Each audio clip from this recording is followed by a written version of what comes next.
American Conspiracy: The Murder of Integrity, Credibility, and Truth. Part 4.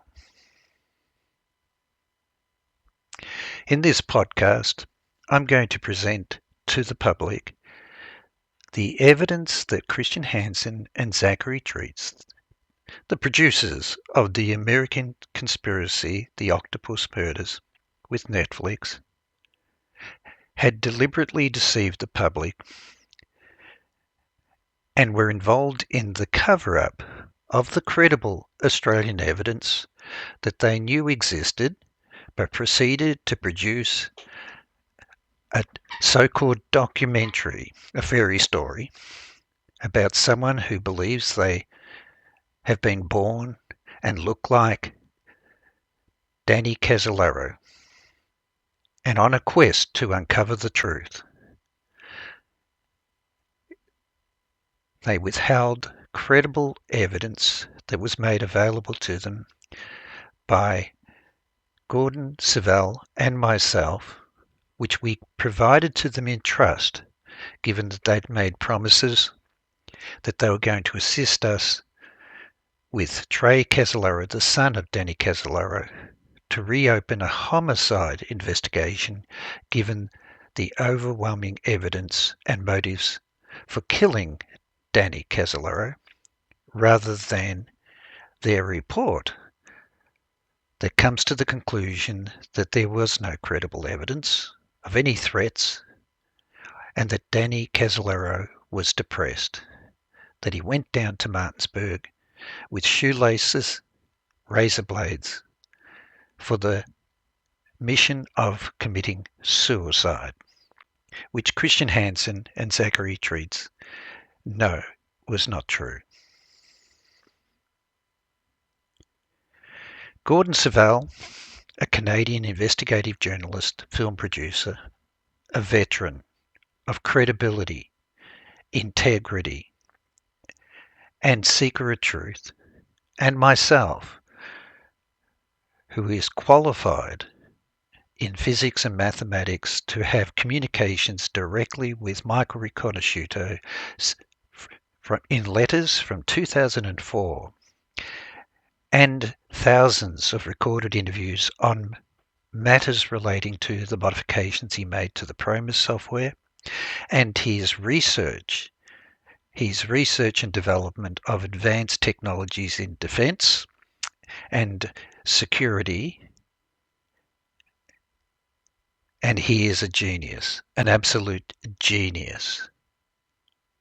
And also my communications that began in January 2000, when I introduced myself to William Hamilton, the president of Inslaw Inc., confirming the evidence that his Promus software had been modified and sold to the Australian government intelligence agencies, and that I had the evidence to prove that.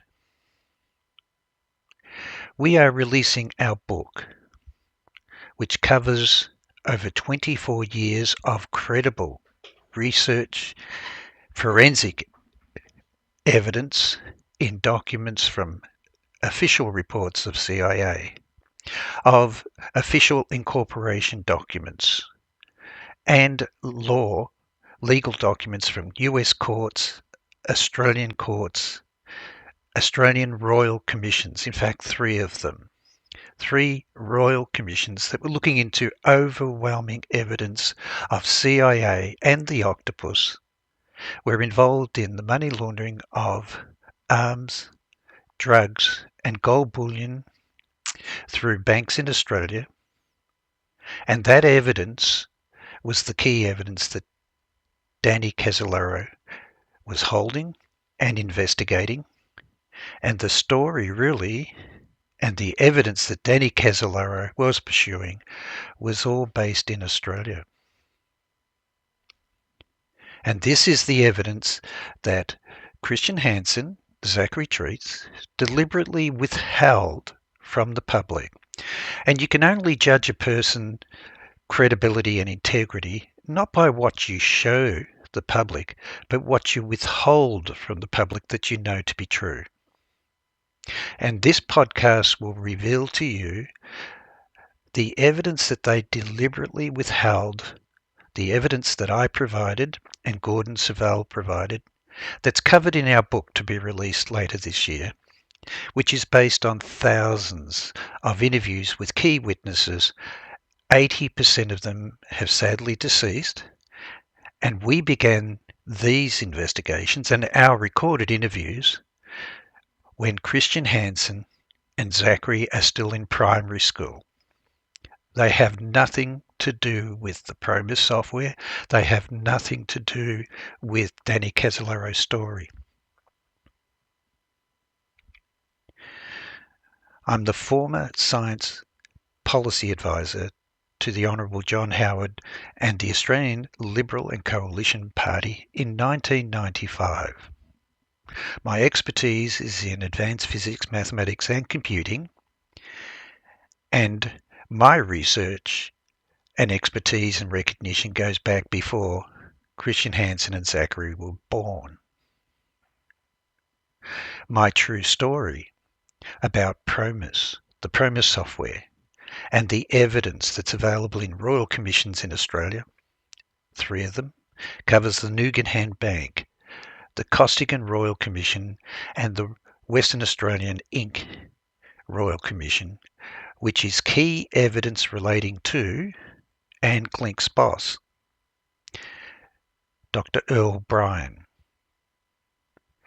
who is intimately involved in the sale of Iran-Contra arms with Richard Secord, Ted Shackley, Robert Booth Nichols through Australia, and also the money laundering of covert funds using the Promus Swift banking software that was installed at Citibank, as modified by Michael, and he testified under oath in court.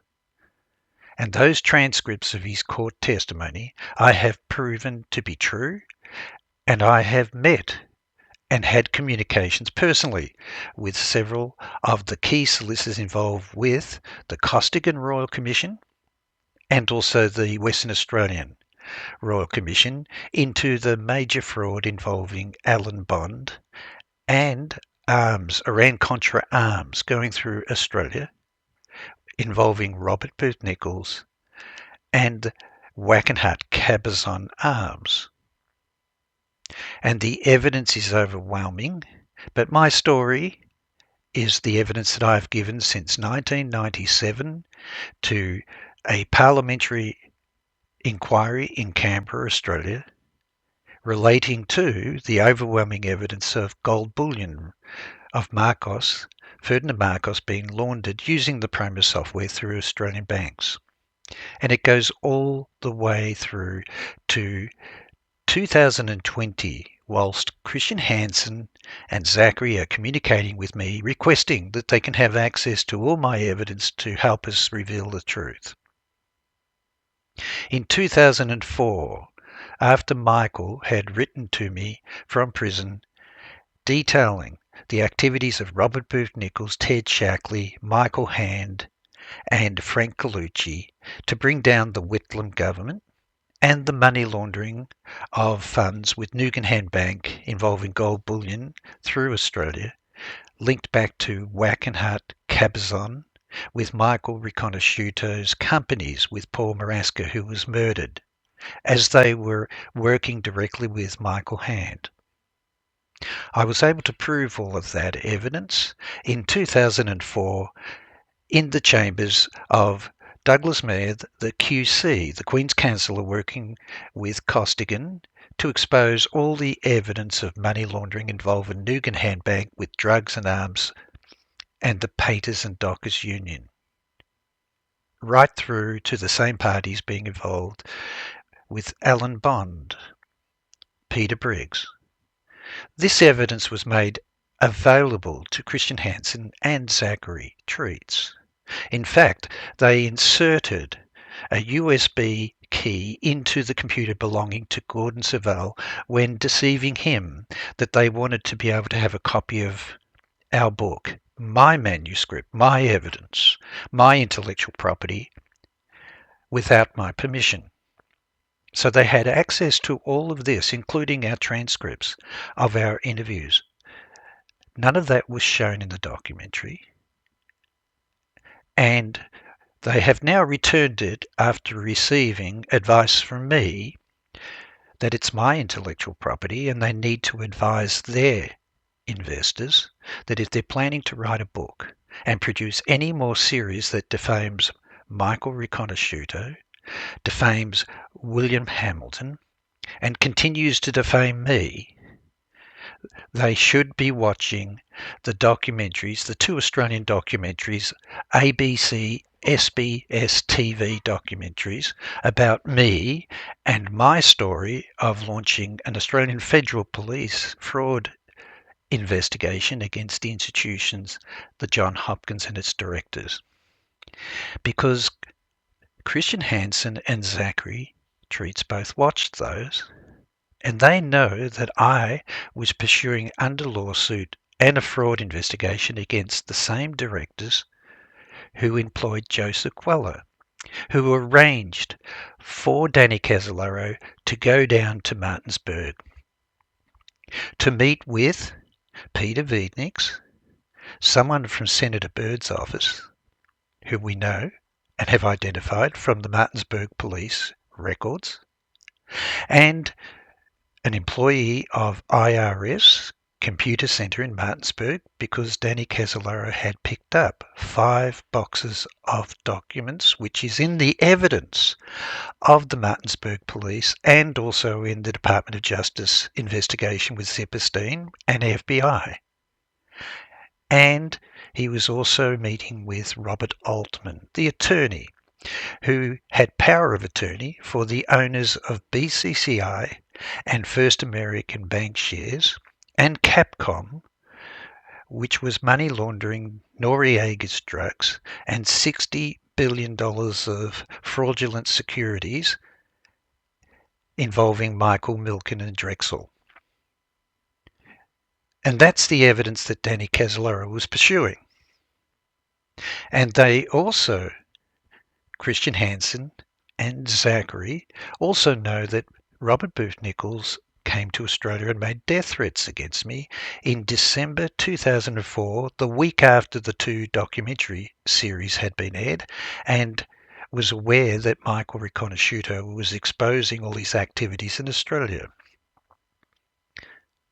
And so they are doing a Netflix series covering Robert Booth Nichols, the death of Paul Maraska, defaming Michael, defaming William Hamilton, when they know that I am a key witness with credible evidence in Australia that Danny Casolaro was investigating, and they knew he was investigating the same evidence.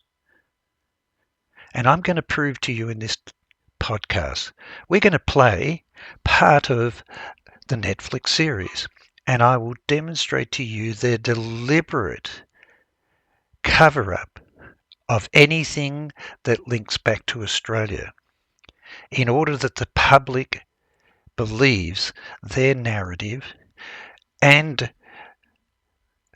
under the supervision of Anne Klink, who worked for Dr. Earl Bryan. I will prove to you that a key witness who met with Danny Casolaro several months before he dies was actually in Australia giving testimony of the activities of Dr. Earl Bryan, her boss, involved in the shipment of Iran-Contra arms through Australian ports. And I have interviewed the same solicitors who were cross-examining Ari Ben-Menashe. Isn't that interesting? And I've interviewed Ari Ben-Menashe with veteran investigators in Australia. And we even have documentaries that are on my website, which you are welcome to go to, called The Sixth Eye. Because Christian Hansen and Zachary Treats have watched my podcasts up to number 11 in 2020. And my podcasts and my evidence that was provided to them was made available, they could put it onto the Netflix series. And you are going to find that the deception, the narrative, the defamation that's malicious against Michael Riconosciuto, William Hamilton and Nancy Hamilton, and now myself, is something that their investors need to consider when they support them to publish a book based on a fairy story that actually has misled and deceived the public.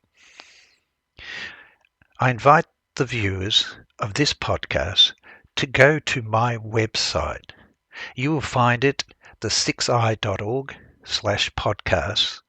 These podcasts have been available since 2022, 2 years before Netflix. Christian Hansen and Zachary Treats have watched them. They were given advance viewings.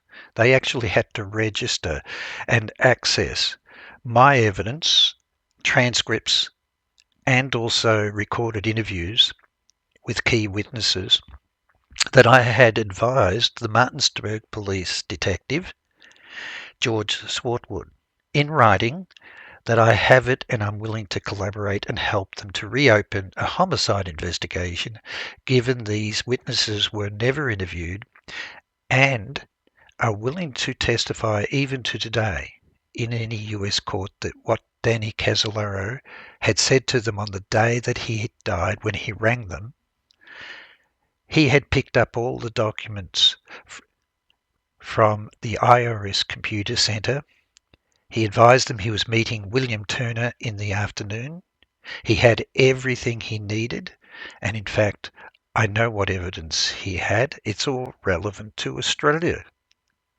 It's all relevant to everything in Australia that is under investigation in 3 royal commissions involving the money laundering of drugs, arms, and gold bullion through our Australian banks. And Christian Hansen knew that, and I'll prove it to you. So did Zachary Treats. He knew it. To make money off the death of Danny Casolaro is so unethical. To undermine Gordon Savelle and my attempts to help Trey Casolaro, the son of Danny, to win justice for his father, in my book, is criminal. And to then maliciously set out to defame Danny Casolaro's trusted sources, Bill Hamilton, Nancy Hamilton, Michael Riconosciuto, is so unethical, so deceitful. You don't worm your way up to win the trust of sources, to get from them evidence that you can use to make money in a documentary, to make profit, to win short-term fame, which is fleeting fame. Because when you betray your sources, that's the last thing Danny Casolaro would have done. He was a man of ethics and integrity, and he put his life on the line to expose the truth. So go to my website and watch the podcasts that weren't shown to you. I'd like you to then be aware that these are the chapters that Danny Casolaro had planned in his book. The first one was about the dismissal of Gough Whitlam, the Australian Prime Minister who was democratically elected in 1973 and dismissed in 1975 when he was set up in a $4 billion Arab loans affair. Christian Hansen, Zachary Treats know that Danny Casolaro was going to expose that it was Robert Booth Nichols, Ted Shackley, Frank Colucci that were involved with Michael Hand to destroy a democratically elected government in 1975. He was also investigating the overwhelming evidence of the money laundering that's going on with Wackenhut across with Nugan Bank, gold bullion, arms, Iran-Contra arms, October Surprise, and the evidence that he was looking into the murder of Paul Maraska. My evidence in Australia was substantiated when I walk into the chambers of Douglas Mayer, the Queen Counsel, to the Royal Commission investigating the overwhelming evidence that Robert Booth Nichols, Ted Shackley, and Wackenhart were involved in illegal arms, drugs, and gold bullion going through our Australian banks. And the Costigan Royal Commission that exposed that. Danny Casolaro had all of the research on that and had planned to come to Australia. The rest of it, BCCI, a $2 billion brokers of death arms deal of drugs and arms, but it includes not just Iran, it's Iraq. And he did understand that the Promus software was put into the World Bank. It was also put into BCCI. And Michael testified in court that it was first put into Citibank. And that's my story. That's what the television series that they watched, SBS and ABC TV in 2004, which prompted Robert Booth Nichols to come to Australia and make death threats against me. It turns out that's the evidence that I had uncovered in 2000 and then 2001. So previous podcasts, part 1, 2, 3, they made promises, they deceived me and Trey Casolaro. And it's a crime. It's unethical. And for them to then deceive the public by withholding all of this evidence I'm about to show you, for them to then praise themselves that they've done justice to Danny Casolaro, it's an insult. For him to say, Christian Hansen, the only person in the room with Danny Casolaro that could have killed Danny Casolaro is Danny Casolaro, is a lie. For them to say we've never seen any evidence that confirms he didn't commit suicide is a second lie. And then when questioned after meeting with respected attorney Daniel Sheehan, who's been working with me for many years, confronted with how they had handled the Netflix series, they state, we believe it's a 51% versus 49% probability that he committed suicide versus he was murdered. I can assure you with absolute confidence that a year 7 kid in secondary college knows more about probability than these kids.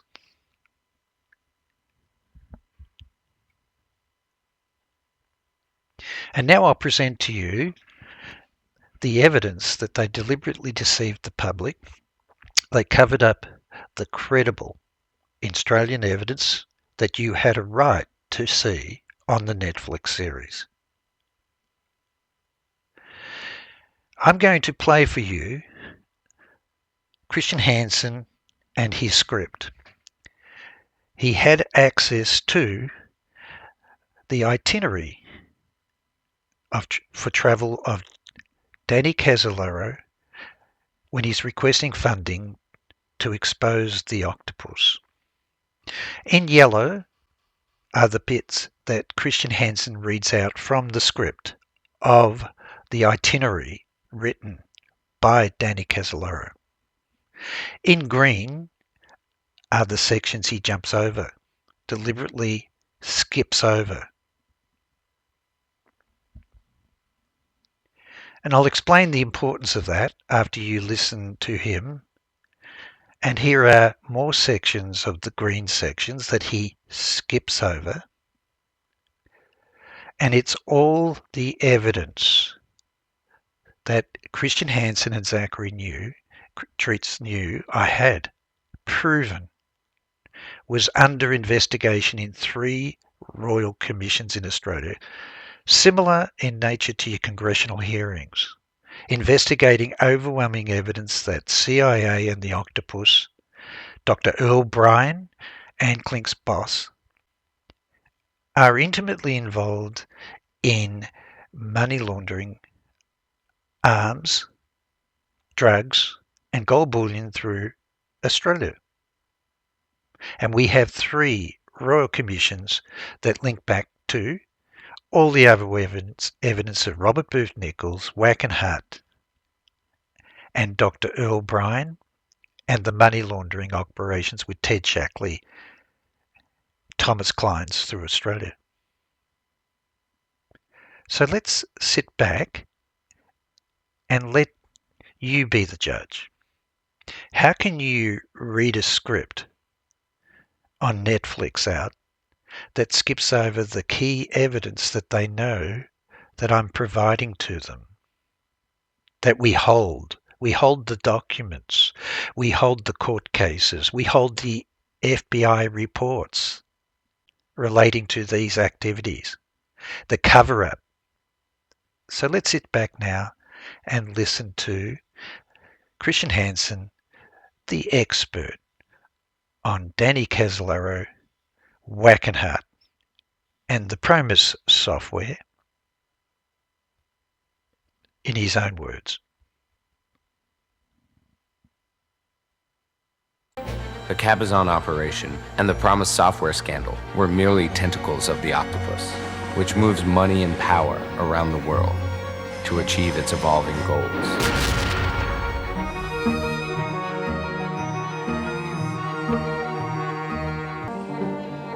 A key source has offered his services as a guide.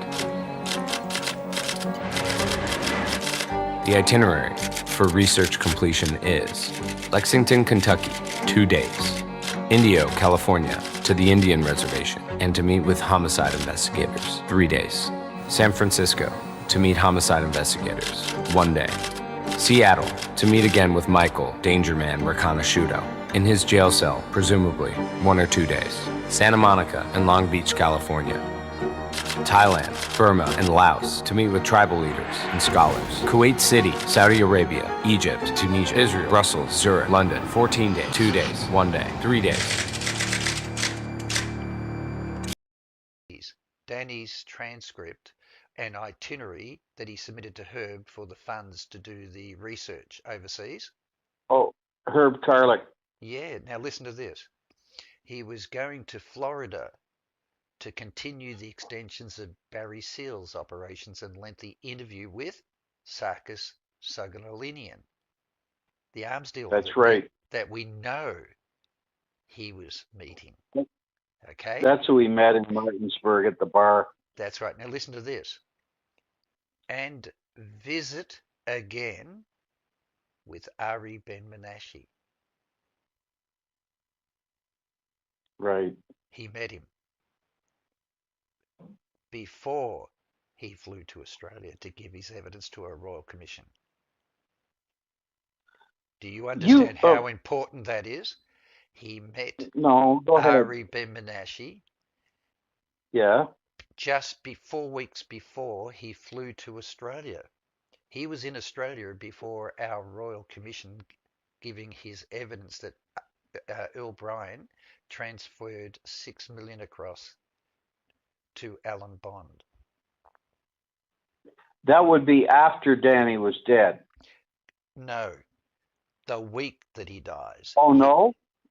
The very week. Oh, really? He's in Australia. I've got his pass. I've interviewed him. Do you understand? No, I believe you. Now, hear me again. It says, yeah, visit Ari Ben Menashe again.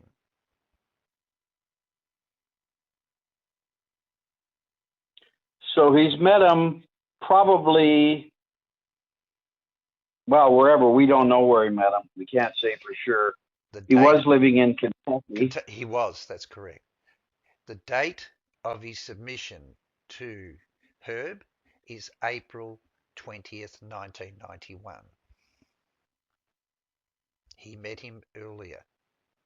Do you understand? Mm-hmm. Now, Ari April 20th, that's just before he went to Washington. That's right. Now, both Ari Ben Menashe and Richard Babian are appearing before a Senate Intelligence Committee giving evidence against Robert Gates and the Iraq arms deals, the $2 billion brokers of death deal, airplanes, helicopters, guns, everything, 2 billion. Yep. Now, Ari Ben Menashe is in Australia giving his full testimony. The $6 million transferred through Allied Irish Bank was given to Alan Bond. He's also giving full testimony of all the Iran-Contra arms being transported through Western Australia. Right. So Danny knows that. And it's called the WA Inc. Royal Commission.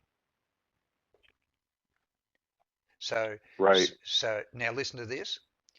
Then he was going to go to Denver, Colorado to meet with pilot Heinrich Rapp and businessman Bill Kilpatrick. 3 days.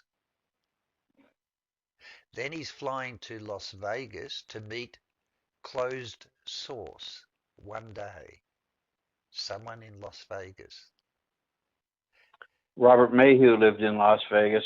That's what I was thinking.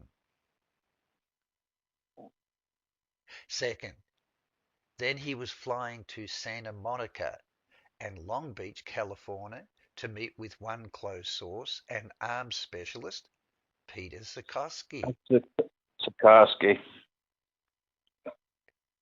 Then he was flying to San Francisco to meet homicide investigators. That's on the Maraska murder. Then he's flying to Portland to meet with Richard Brunecki.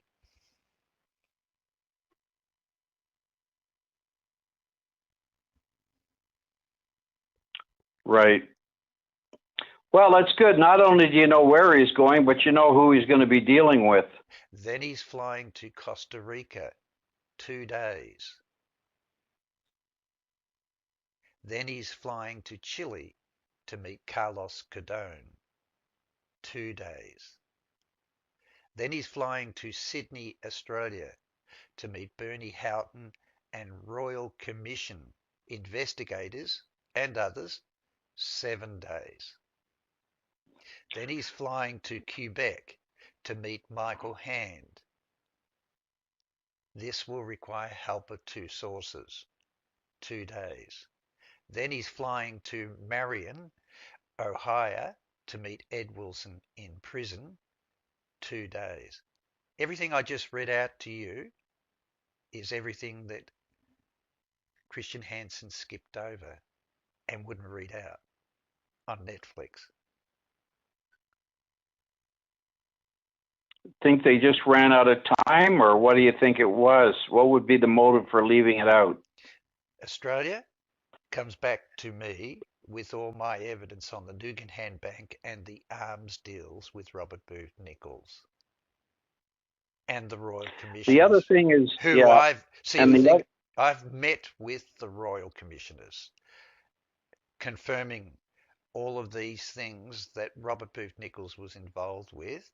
The Royal WA Inc., Ari Ben Menashe, I had confirmed myself, talking to them directly and meeting with them behind closed doors, 2004. But the other ones that are very important is Carlos Cardone. I have all the brochures that Ray Levasse gave you and I, and he sent copies to me, on the brochures for the cluster bombs. The brochures from Carlos Cardone's company for selling cluster bombs. I have the sniper rifles and the caseless things that were involving the arms that Michael was working on. But more important than that is that it is definitive that he was coming to Australia, Nugan Bank, the Costigan Royal Commission. And I was behind closed doors confirming with the Royal Commission himself, the QC, Peter Briggs, Robert Booth Nichols, Michael Riconosciuto was true. And the one that he leaves out is, of course, Barry Seal, which you know where that's going, William Clinton, okay? He's deliberately skipped over everything. Look, if you read the sequence, you jumping huge lines to go to the things that the parts in yellow, you can see he selected.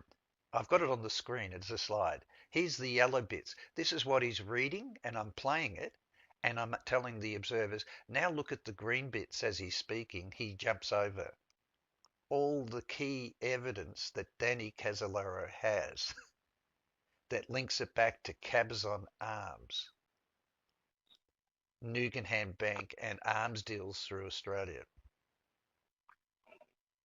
All right, I see it as two ways. One, you got the issue that he's got a hate on for you. He doesn't want to give you any credit. He's already said that in podcast publicly. So he's trying to diminish anything you have. So that's one element. And the second element is this. If you're sufficiently prepared to spread the thesis on a 4-part streaming service that the only person that was in the room when Danny was killed was Danny himself, then what he's trying to say is that Danny Casolaro, in his mind, committed suicide. Therefore, we don't want to mention that he had plans to go to the Cabazon and meet Sam Cross. We don't want to give any indication that he's got plans to go to Australia or anywhere else. We wanted to make it sound like he went there to kill himself. That's correct. And two. But the Sam Cross interview tells us otherwise. Yes, but see, you must understand. Ari Ben Menashe is going across. He's holding letters of 2 million given to him by Phil Perath, who met with Philip Arthur Thompson and George Wackenhut.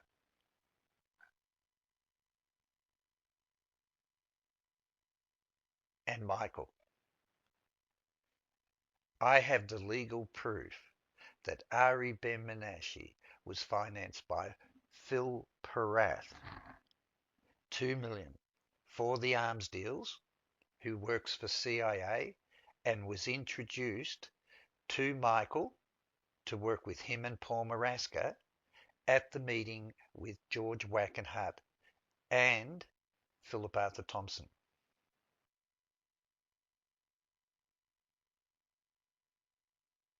And right. I hold all the evidence as part of the Costigan Royal Commission, as part of the Western Australian Royal Commission, that Peter Zukoski and Robert Booth Nichols were working on arms tech contracts in Australia with Robert Booth Nichols and Alan Nichols in Western Australia and Queensland, and Robert Booth Nichols was training Bin Laden to use the guns with they're called combustible shells made by Peter Zukoski that blew up in the chamber of the guns live on 60 Minutes in Australia. Were these on artillery? These are artillery shells? No, they're NATO explosive shells that go into the gun. He makes both. No, he makes both. But you must understand, these are. Yeah, but what does the They're called caseless ammunition shells. They are made. Yeah, by but what Peter do they? Zukoski. What projects them? What fires them? A gun. Well, yeah, like a howitzer. No, it's called the C-30 Armtech gun that Robert Booth Nichols. You mean it's a rifle? It is a rifle. It was designed for the Australian Army. This is a great big shell that goes into a rifle? Look, pause for a minute, Gordon. Just listen to me. There are artillery shells that go into the big guns that use an explosive, caseless shell. Sikorsky makes those. But these are NATO ammunition shells that go into the gun, designed for NATO and designed for the Australian Army, that Robert Booth Nichols had the contracts for in Australia. Like a 9 millimeter or I mean, It's called the 5.56 millimeter NATO. it's 5.56. Okay. All right. Now I understand. I fired that. That's what the M16 takes. You hit it on the head. 5.5. Yeah. Did, That's what the M16 took during the Vietnam War. and I'm telling you right now, I have the contracts and the photographs of the guns and the press release of a blonde model called Rambo firing the gun in the ad in Australia, and the gun is called the Armtec C30R caseless ammunition rifle designed for the Australian military and SAS. But they never got it off the ground. It is the biggest fraud case in Australian history involving mafia. Who is it?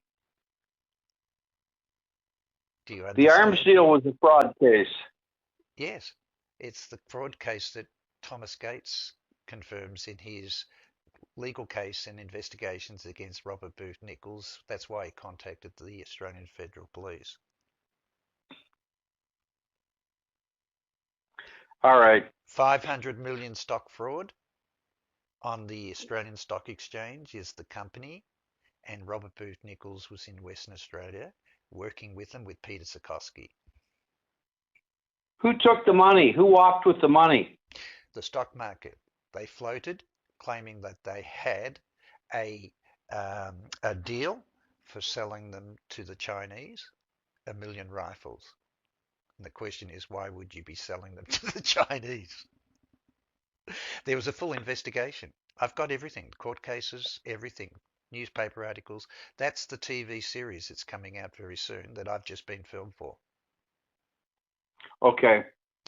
So what I'm telling you is Ari Ben-Menashe is in Australia, and it's the Royal Western Australia inquiry into Alan Bond and Laurie Connell, who's the chairman of a merchant bank, sitting next to our Prime Minister with a $6 million donation given by Earl Bryan. Got it. This is Peter Sikorsky. Do you understand that's why Danny wanted to go and see him? He knew about the deal. Have you got He knew about this is do you understand this is Nagaramba arms deal? 100 million, Queensland government. This is what Costigan was investigating. This is what the WA Inc. Royal Commission is, and that's why Ari Ben-Menashe is in Australia. I have all of his applications for refugee status. I have all of the interviews that I've done with the Royal Commissioners themselves. When Ari Ben-Menashe appeared with his evidence, submitted it, and it was put into a safe for the Royal Commissioner on the Friday, and it was missing from the safe on the Monday morning. So intelligence raided the safe to remove all this evidence. That's what's coming out in our TV series. Okay. So what's really good now is that I'm declaring that I've got my interview with the business partner of Michael, who I've recorded, that Robert Booth Nichols and Alan stayed at his house and he was training Osman bin Laden in the deserts of Western Australia to use this gun. Got it.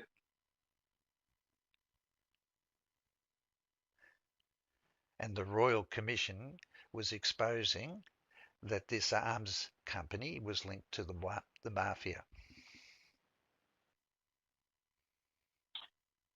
You're going to interview him. What time is it in Australia? I'm interviewing. I'm interviewing uh, uh, Trey at 8:30. 8:30 his time? No, 8:30 my time. So it's 7:30 now. So in about an hour's time, I'm interviewing Trey. These time zones are a real hassle, aren't they? They are. Do you understand that Ari Ben Menashe told Danny what he was presenting on Earl Bryan and Klink's boss?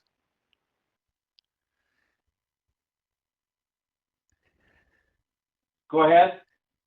The check going across to Alan Bond, the Iran Contra arms going through Australia, the Promus software sold to Australia. So you're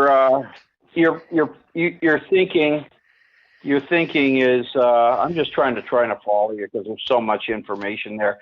But your thinking is that Danny Casolaro was told by Ari Ben Menashe that Earl Bryan gave them a check for $6 million. Absolutely. And what was the $6 million for again? A political donation to the Prime Minister of Australia for allowing the Iran Contra arms to be shipped through West Australia ports. Who was the money going to? Alan Bond? Yes, and Prime Minister Robert Hawke. Oh, and Hawke was going to get a chunk of it. It's a political donation. Do you understand? It's a political donation. We could never. We have ceilings on how much money you can donate in this country. You could never donate $6 million. Yes, you can. Here they did. This was meant to be investigated. It was shut down. So we have the proof of that. It went through Allied Irish Bank, and it went across to Alan Bond and Laurie Connell. And Laurie Connell is equity holder in Armtech, the company that Robert Booth Nichols and Cabazon Arms are working with. Don't you like that? Well, that's good work, Peter. Thank you. That's why I'm doing a TV series, because I have all the evidence. Second thing is it's linked with the mafia, and it's linked with heroin distributors worldwide, linked back to the Nugenhan Bank.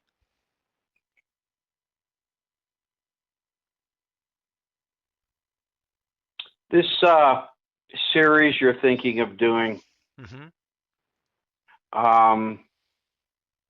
you're going to use the same production team, right? Yep.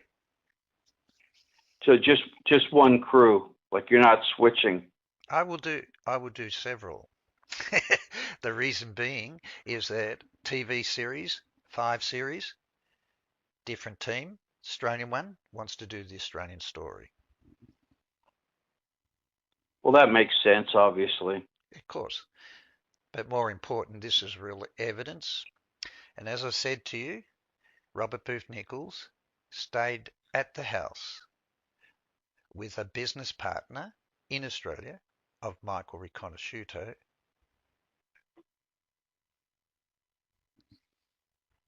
Right. And I have all the press releases of the mafia, the arms deals, the links, everything going back to the Costigan Royal Commission and the WA Inc. And they're all linked back to Nugenhan Bank. And by the way, the criminal that is actually doing all the drugs is a former police officer, and he's named by Dee Ferdinand meeting with her father at her house.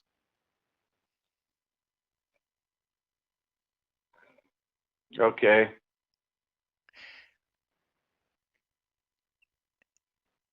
And her father's meeting with William Casey, William Colby. And the names of the people she mentions, as I put in the Nugenham Bank, is no one knew that was the key person in Australia responsible for all the heroin being shipped with the Nugenhan Bank, with Michael Hand. And he's linked to the Teamsters, the Mafia, and there's photographs of him meeting by the FBI, the Australian person meeting with all the Mafia bosses, and he was meeting at the house regularly with Albert Caron, Nugenham Bank.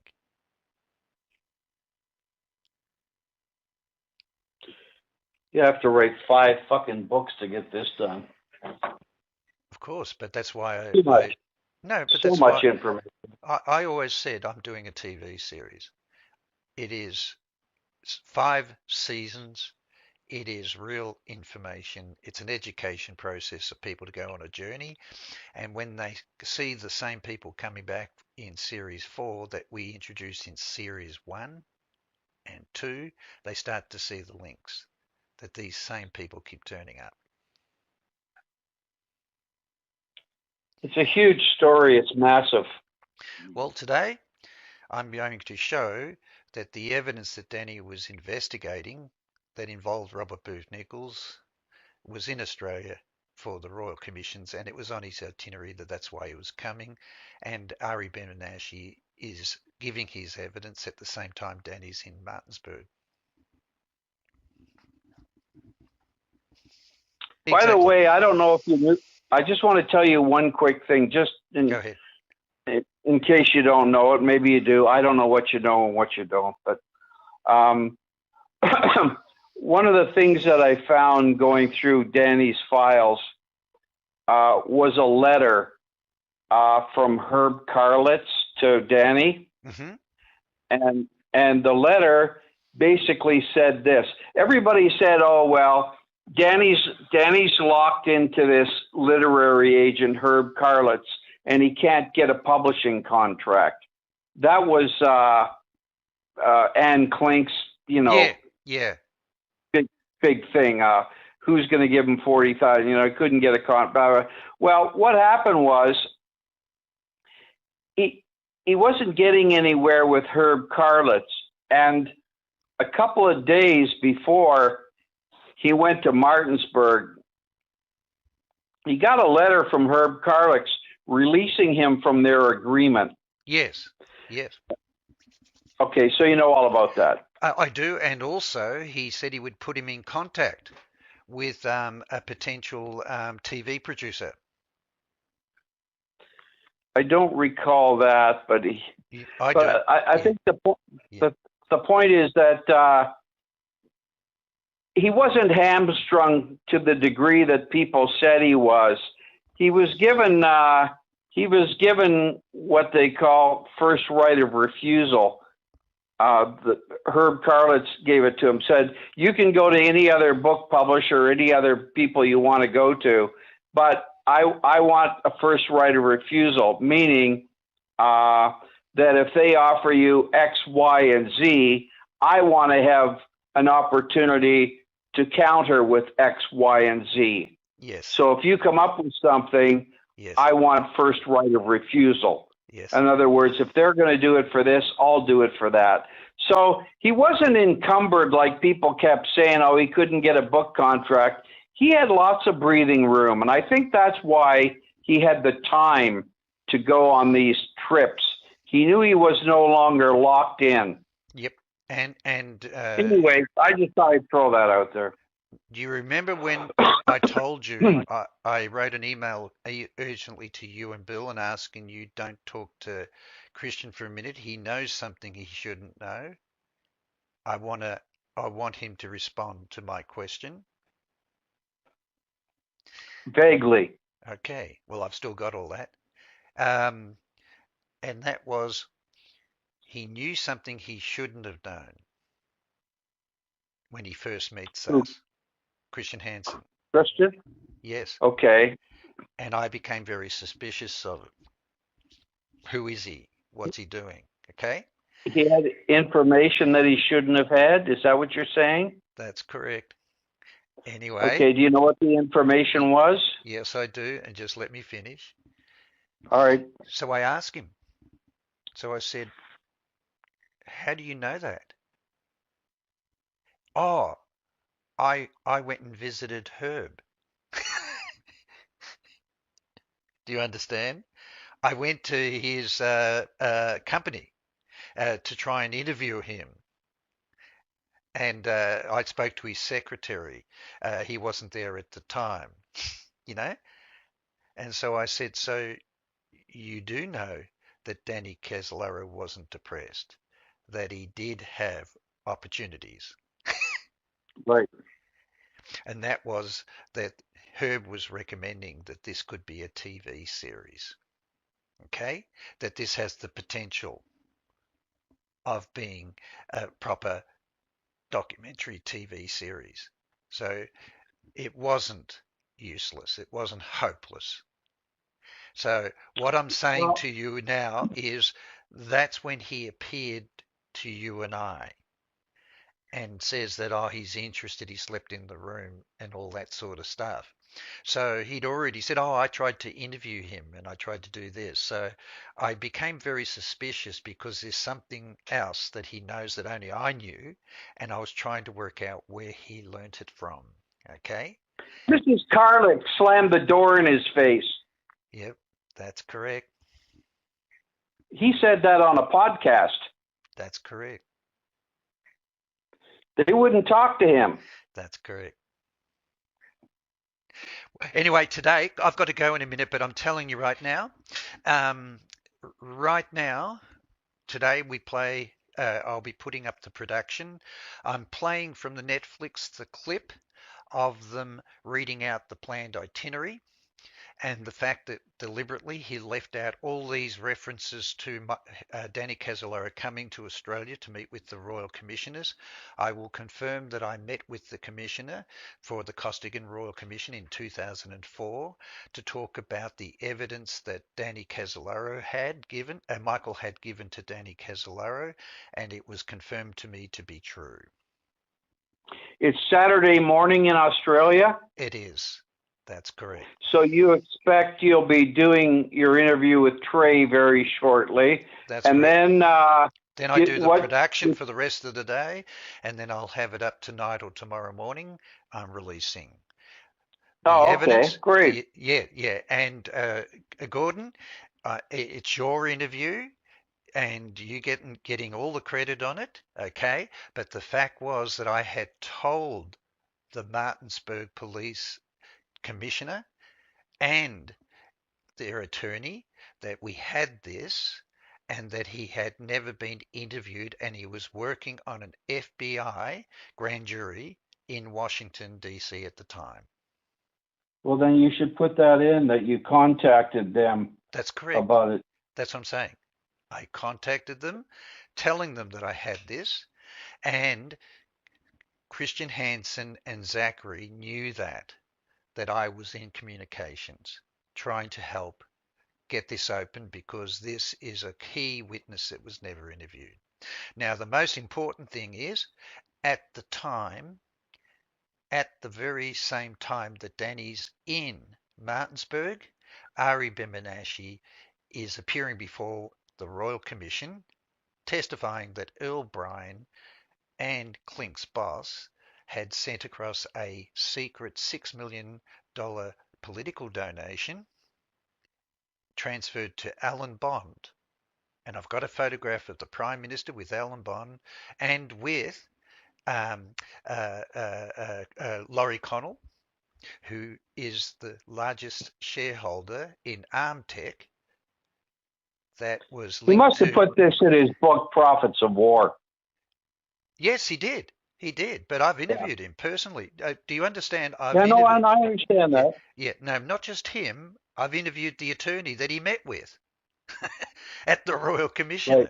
I've got that. I had that back in 2004. And so he confirmed everything to me and said that all of the evidence that Ari gave was put into the safe. It was about a telephone book full.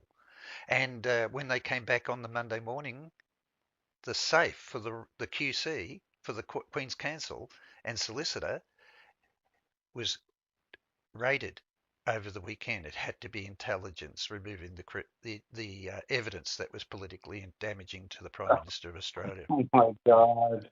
Isn't that interesting? I hadn't heard that before.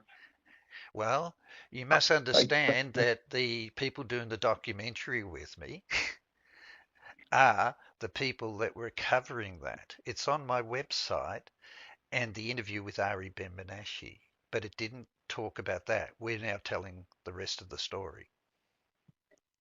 well, good luck with Trey, and I'll get up tomorrow and see if it's posted. Yes, as soon as it's done, I'll send you a link, okay?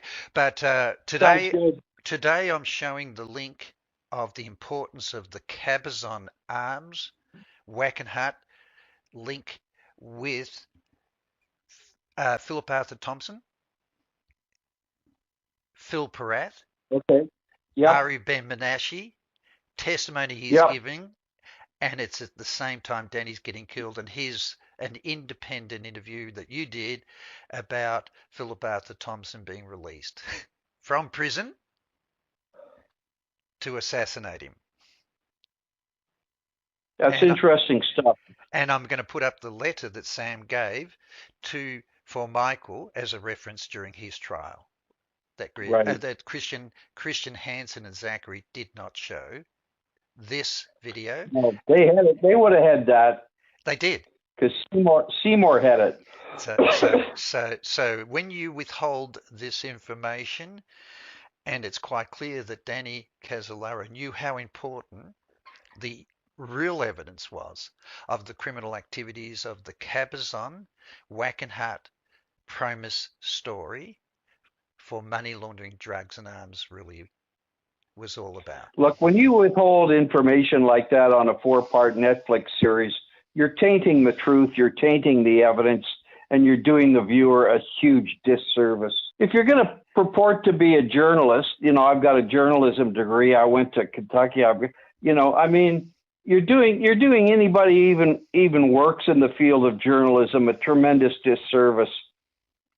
It's all about the glory for these guys.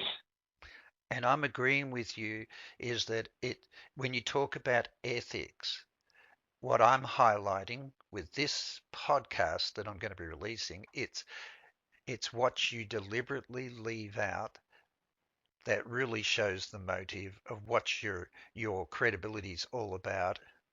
They produced a series that withheld key evidence that the public had a right to know. We provided Absolutely.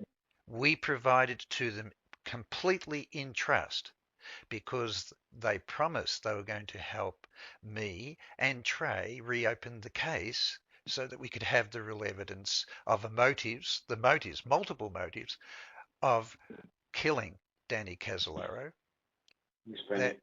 That that really is an injustice. Okay, and I think I couldn't agree with you more. Those yeah, guys make me angry. yep, they make me angry because I was communicating with the attorney and they're playing him speaking to them on the phone, telling them that they can have all the evidence that you made the acquisition, the request for back in 2004. And I'm offering that I've got evidence, your evidence and my evidence that's independent, multiple witnesses who spoke to Danny on the last day, confirming that he'd picked up all the documents and evidence from IRS. It's a Yeah, those guys, notwithstanding that they insulted you personally on that podcast interview with that other guy named Danny. Mm. It's What does he know? What does he know? Who's this guy? who knows what's going through the mind of Peter Osborne and and oh yes, that Canadian guy. Well, they're a little couple of Gen X snotty kids. So the I, whole generation's like that. it's sad. It's sad but true. No, look, and this is the part that really annoys me.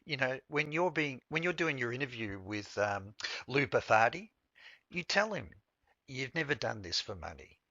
You just feel that there's a story to be told, there's an injustice, and the public has a right to know. And I've done the same thing. I've done this, not made a dollar. And I just think this is an injustice. And if we can help Trey win justice, that's reward in itself. But these kids are all about. It doesn't matter whether it's true, the truth or not, as long as Oh, it I know. sells, as long as it gets viewers and it's a hit and we make money, they will sacrifice anyone who is stupid enough to come and trust them as a potential Yeah, but source you and put see, their life on the line, guys, to do it. guys, guys like that, they don't even have a conscience. They don't even. It's all about, they're a me generation of kids. Yeah. No, I'm I agreeing with you I completely. I I hate people like that. Yep. No, I But agree. that's their generation, and they're Yeah. not going to give you any credit. That's for sure. Well, the fact is, it doesn't matter about me now. It's just the fact that I had offered to help reopen an investigation that really there's overwhelming evidence it was a murder and not suicide, and that's the injustice. Oh no, Anyway, I totally agree with you. So annoying. Every footnote of this article goes back to this Peter Osborne guy. And Right, he's in Australia. oh, that's the Australian guy. Yeah, Okay. that's, I think that's a picture of him. There he is. I don't know. It's hard for us to divine what's in Peter Osborne's mind and why he thinks that what he thinks in this article, which I have to be honest, I just haven't actually fully read. But the things that we've discussed, like they're just not true. It's hard to argue with things that are just simply not true. And we also But kept. he was one of the guys who spent the most time investigating this case, right? He spent is it 30 years or something? I gave him a lot of material in. Oh, really? In 2016. Of Danny's notes. He's like the expert on the case, but he was like, you've done a great thing by going to the archive that had all of Danny's notes and copying them. It's like, well, what took you so long, dude? Like, it's like the first thing I did. You try to just learn about the investigative Kessler case. The first thing you do is like go to the archive and get his notes and read those, right? How much collaboration did you guys have on the research? Or like even in your early days, like I'm sure you learned about In him. the early days, there was like an email chain where this guy, Gordon Savell, and his partner at the time, Peter, who they've since had a falling out, and then Bill Hamilton, and then this other like pretty awesome kind of FOIA expert named Emma Best. We all just kind of like exchanged information over email for a few years, and then it got a little kooky, and Emma left and I left, or whatever. It died down or whatever. I'm not sure exactly what happened.